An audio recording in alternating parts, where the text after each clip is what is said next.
Good afternoon, everyone. Thanks for joining us in this 12 p.m. bilingual newscast on Equinox Television. Julien Beth Bissaye, bonjour. Good morning to you, Innocent Azé. Mesdames et messieurs, bonjour à toutes et à tous. Bienvenue aux 12 heures. 2 heures de retard au démarrage de l'élection du maire de la ville de Douala. Prévu à 10 heures ce matin, le vote qui a été reporté hier soir à ce mercredi n'a toujours pas démarré à 7 heures. Et pour cause, aucun accord n'a été trouvé entre les candidats du RDPC. Le choix du comité central Roger Mbassadine a toujours face à lui plusieurs candidats, dont Jean-Jacques Lengue Malapa, François Dikoumé et Donald Brice Kamgan.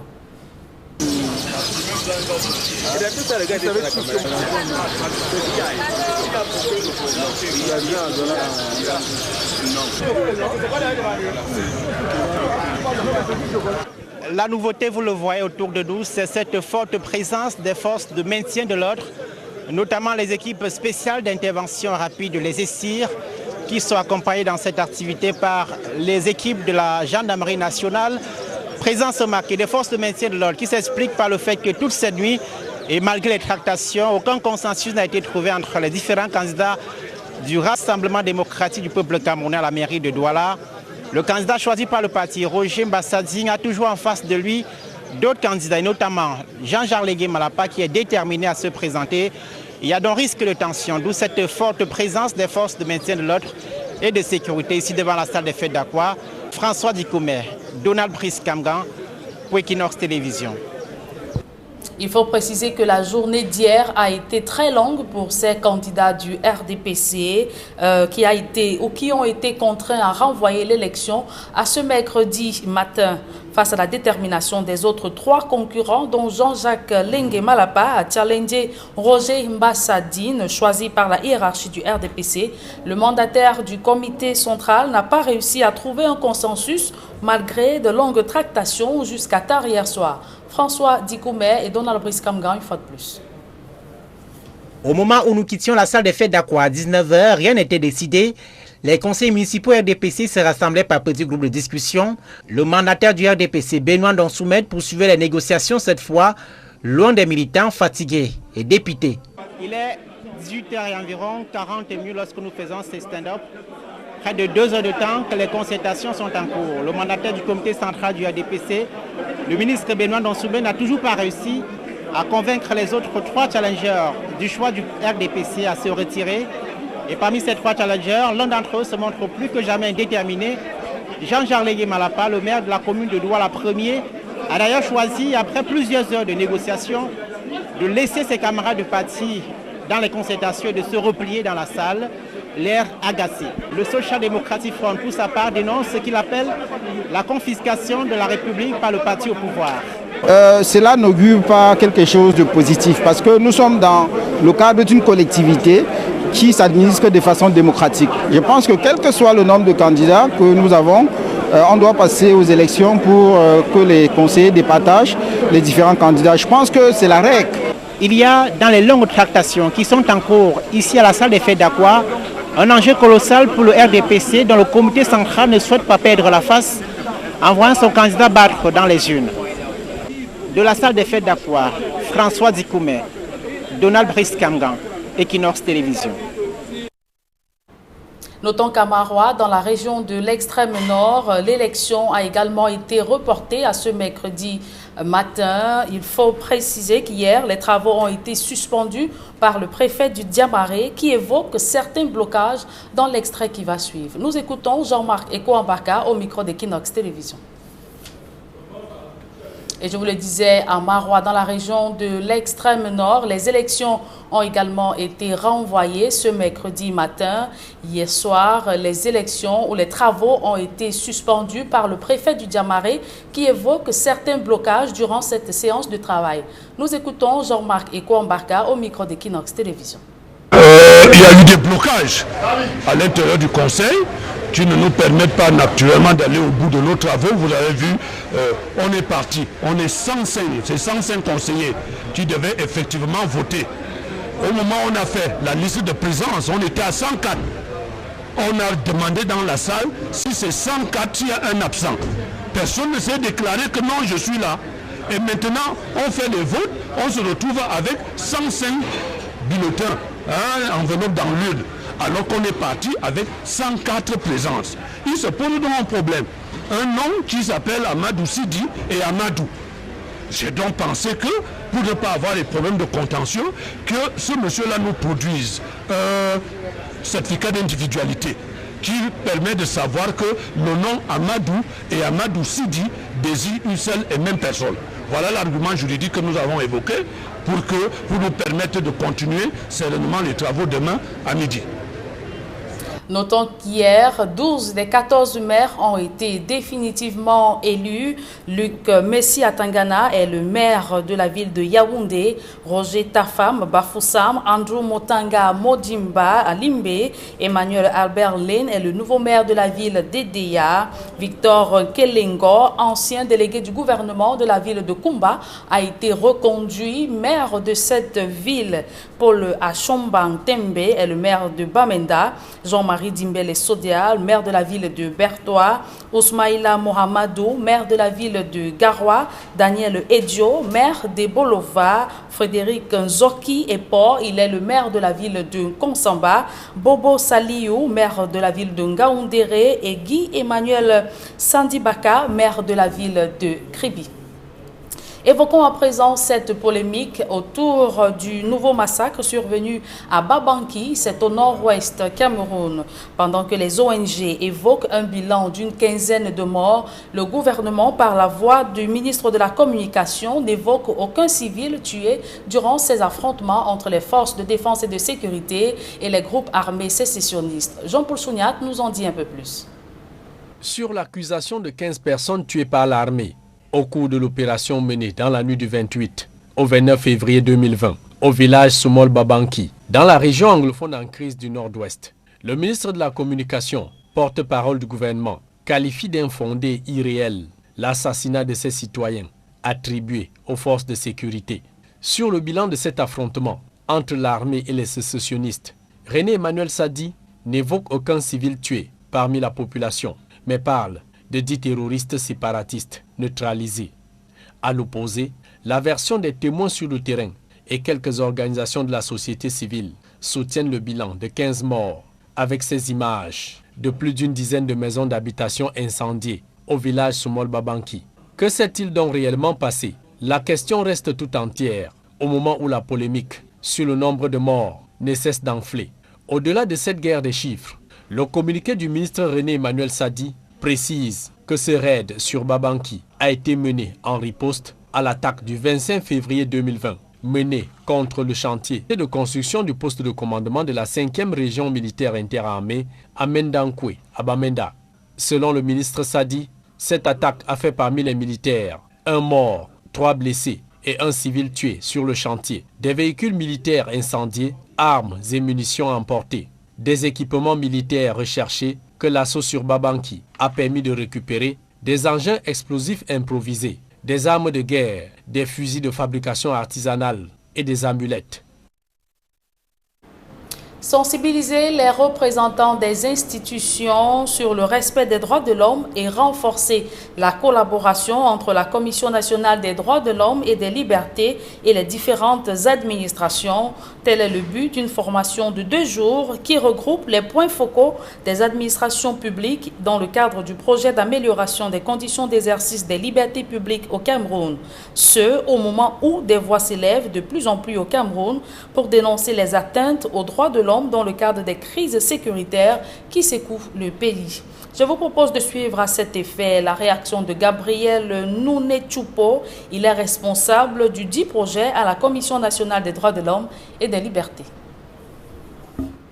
Qui dit liberté dit encadrement des dites libertés et les limites doivent être connues de tous.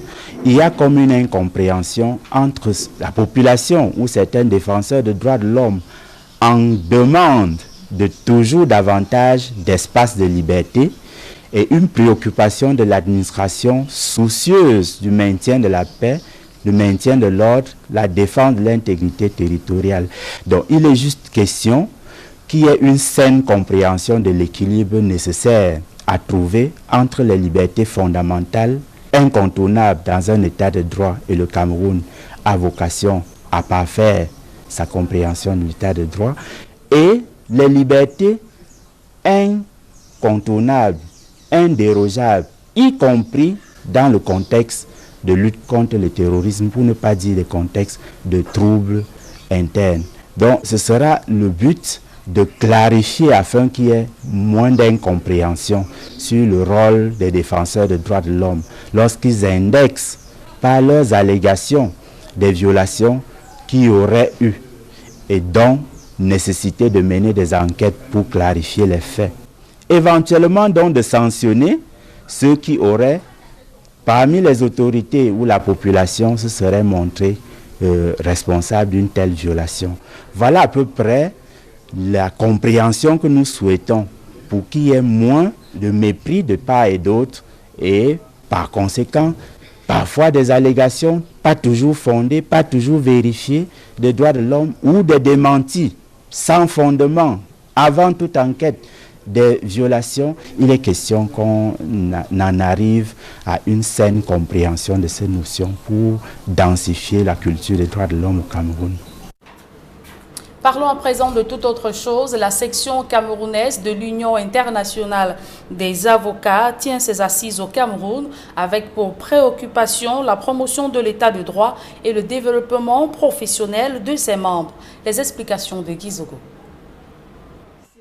La section camerounaise de l'Union internationale des avocats est en conclave à Yaoundé. Ce regroupement des avocats saisit cette occasion pour faire le point de ses activités. Nous nous réunissons pour une mise au point et voir dans quelle mesure on va développer l'activité de l'UIA au Cameroun, évidemment avec l'appui du barreau, qui est un membre collectif de l'Union internationale des avocats, qui représente 40% du comité national UIA. Devant la nécessité pour les avocats de développer leur parcours professionnel, un appel est lancé aux jeunes avocats qui ont là une opportunité de mieux construire leur carrière. Nous encourageons les jeunes à s'inscrire parce que à travers l'UIA, évidemment, et le barreau du Cameroun, les jeunes pourront se former, développer renforcer leurs capacités et puis rencontrer d'autres avocats, faire le networking pour développer leur activité professionnelle. Il s'agit de l'épanouissement professionnel de l'avocat. Il s'agit du rule of law. Il s'agit de permettre à l'avocat de se sentir épanoui, de développer son relationnel aussi bien en interne qu'à l'international. Plus largement, l'Union internationale des avocats travaille à promouvoir l'état de droit dans le monde. C'est donc dire que sa vigilance reste accrue également sur les questions sociétales, y compris le respect des droits humains.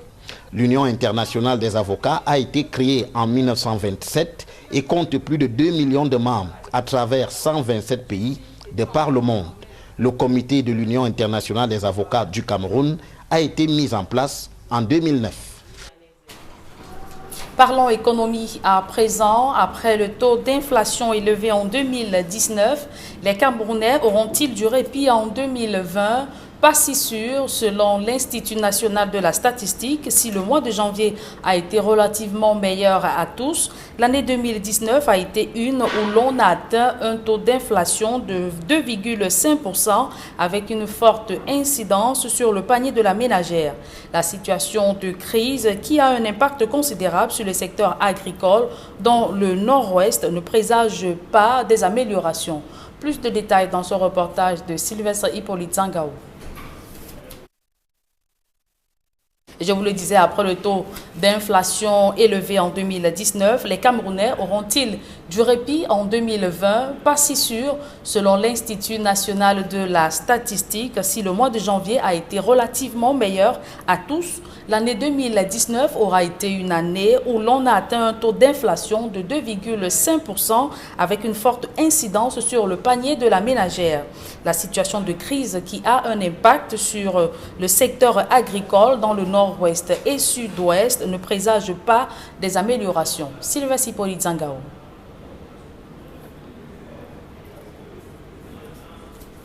Et cet élément de Sylvestre Hippolyte Zangao que nous aurons dans nos prochaines tranches d'informations. À présent, la deuxième partie de ce journal, elle est en langue anglaise avec vous, Innocent Azé. Good day once again. Good day once more, Julien, and to you viewers, good afternoon. Thanks for staying with us. We begin by talking about the election of the Douala City Mayor, which is here to commence at the South Defense Aqua this day, though scheduled for 10 a.m. The election initially to hold yesterday was postponed for this Wednesday due to indiscipline and impossibility to come to a compromise by the various candidates, all from the CPDM. Today, the election venue has been besieged by security elements comprising the police, SAU, and the gendarmerie to ensure the election takes place today in all serenity. I will now talk about the new pioneer city mayor of Kumba, that's in the southwest region of the country, who is Dr. Victor Nkele Ngo. He was elected by the councillors and he becomes the pioneer city mayor of Kumba in the southwest region of the country. And now we talk about the human rights. And Ilaria Alegosis, which is senior researcher of the rights organization, has debunked rumors circulating that they have removed the reports on the Ngarabo killings in Dongamantung division of the northwest region of the country on their website. And she says it is fake. And Fomi Armstrong tells us more in the following report.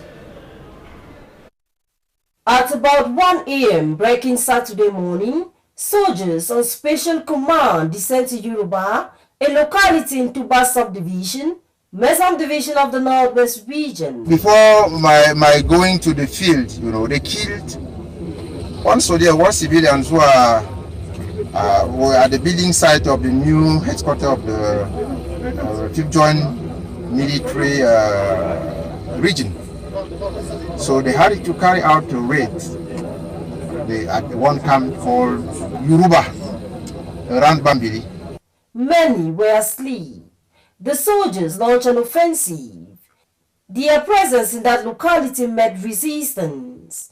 Gun battles with the separatist fighters went on for several hours. They neutralized 10 of those Amazonians.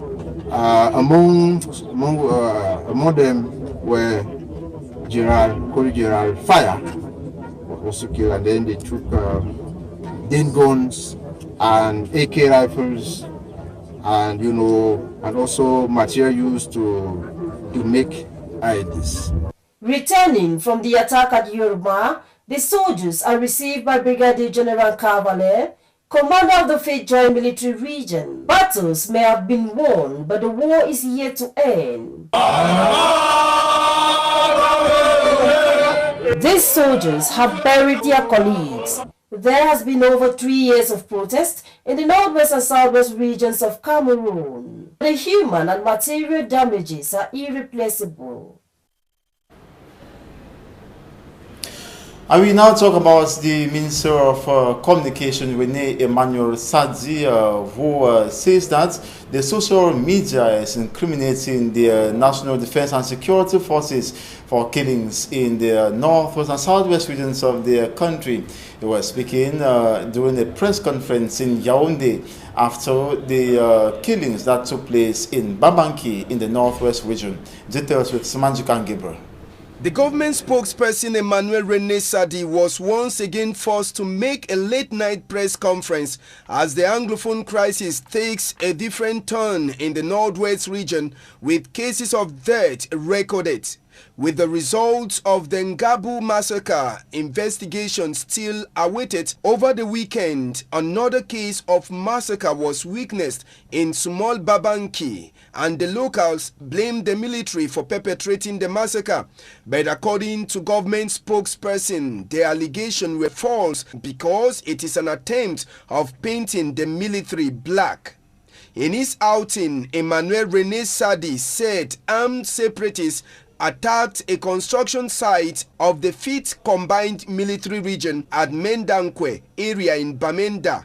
This attack led to the deaths of 2 persons, amongst them Private Second Class Manga Folefat and a civil technician from the shipyard industry, Chinda Nixon. 3 casualties were recorded in the site of the Defense Force, 5 civilians taken hostage by separatists with a military pickup burned and 1 M21 assault rifle taken away alongside 3 filled magazine boxes and 1 bulletproof vest taken away by the armed separatists. In a return operation at Nka Public School on February 28 to 29, government spokesperson said in the course of the clash between the elements of the Cameroon Armed Forces and separatists led to the killing of 10 separatists, amongst them 3 women and their leader, Richard Mfomebang Dango, aka General Fireman.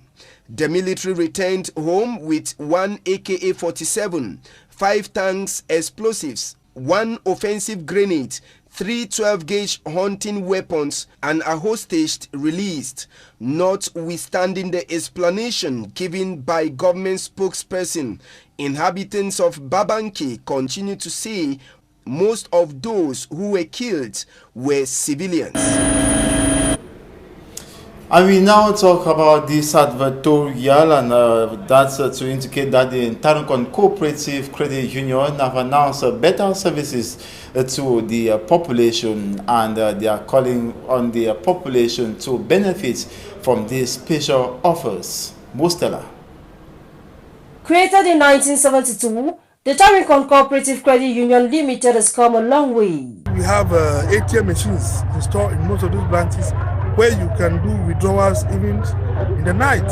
We have an opportunity whereby you can save money here, you withdraw it in other regions free of charge. Equally, we have reduced the charges on the loans, we have reduced interest on the loans, so that many more members can borrow. And from this last AGM, we hear that we have paid interest of 5% to the members, and I think many more people will want to come and save money with us because we have budget to pay 6% this year, and we have already started paying. Over the weekend, the credit union held her 33rd annual general meeting in Bamenda. Where we have this crisis that is affecting the Northwest and the Southwest, it's a general problem. We are praying that these 2 regions can return back to normal. But you see, the war is ongoing, and it's really difficult for us because business cannot be done in these areas as usual. Most of the investment here are only going down the train. Most of the loans we have given out here, the people cannot pay. Most of the clients are fleeing from the area. The businesses are suffering. Some of the members, maybe in Alatu, Mankon here, the shops were burnt down because of the conflict. So we really have a lot of challenges in as much as the crisis in the Northwest and the Southwest are concerned. Despite these shortcomings, the Tarunkon Cooperative Credit Union recorded a 10% increase in membership, up from the year 2018. We have 60,000 members. These are members that are doing business with us, and in times of difficulties, the members keep doing business with us. We have branches all over the whole country. We have branches in Betua, we have in Yaoundé, we have in Douala, we have in Kumba, we have in Boya, we have in the Bafoussam, we have in Bamenda, and we still plan to open more branches. During the AGM, some members and branches were recognized for best services to the credit union and her members. We have the prize of the best customer service, the prize of the best teller, and the prize of the best all-round staff. And our secretary just customer care. We try to serve our members with joy and happiness. Even though there's a lot of pressure in the office, but we try to make sure that we satisfy every member who comes into our office. At the Tarunkon Cooperative Credit Union Limited, everyone is welcome in 2020. We deal with a variety of products and services because we have designed products and services that suit all the classes of members. Be you a teacher, be you a banker, be you a journalist, be you an Okada rider, be you a buy and seller, you'll be able to plug any product or service that will suit your needs. Going by her mission of improving the economy and social well-being of her members, The Tarinkon Cooperative Credit Union Limited encourages members to save regularly, borrow wisely, pay promptly, and become successful. And that's it for this 12 p.m. Bilingual Newscast. Thanks so much for watching. Julien Berg, have a nice day. Merci, je vous souhaite également une très bonne journée. Innocent Azé, mesdames et messieurs, merci d'avoir été des nôtres. Bonne suite des programmes sur la meilleure des télévisions.